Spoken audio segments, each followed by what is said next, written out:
Teenmar Mallanna garu. Thank you sir. ముఖ్యంగా Gulf కార్మికులకు సంబంధించినటువంటి అంశం సార్.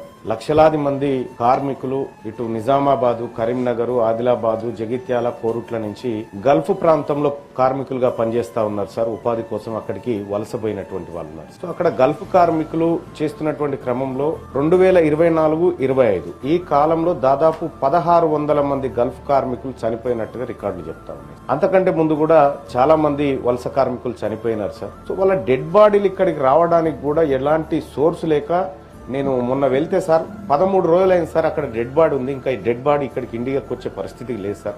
వాళ్ళ భార్య పిల్లలు కనీసం చివరి చూపు చూసుకునేటువంటి పరిస్థితి కూడా లేకుండా ఉంది సార్. గల్ఫ్ కార్మికులకు సంబంధించినటువంటి సార్ అక్కడ పనిచేసి వాళ్ళు అంతో ఇంతో డబ్బు పంపిస్తే ఆ డబ్బును మనము మన కరెన్సీలోకి మార్చేటువంటి క్రమంలో 18% సర్వీస్ ట్యాక్స్ వసూలు చేస్తా ఉన్నాం సార్. కేంద్ర ప్రభుత్వం, రాష్ట్ర ప్రభుత్వం కలిసి వాళ్ళు 9 రూపాయలు, వీళ్ళు 9% చొప్పున వసూలు చేస్తా ఉన్నాం సార్. ఇక్కడ వాళ్ళు పంపేటువంటి డబ్బుకు ప్రభుత్వం దగ్గర లెక్కలు ఉన్నాయి సార్. కానీ గల్ఫ్ కార్మికులు ఎంతమంది పనిచేస్తా ఉన్నారు గల్ఫ్ లో, వాళ్ళ లెక్కలేంటి, ఎంతమంది పోతా ఉన్నారు, అసలు పోయినవాడు అక్కడ సేఫ్ గా ఉన్నాడా లేడా అనేటువంటి లెక్కలు రాష్ట్ర ప్రభుత్వం దగ్గర లేవు సార్.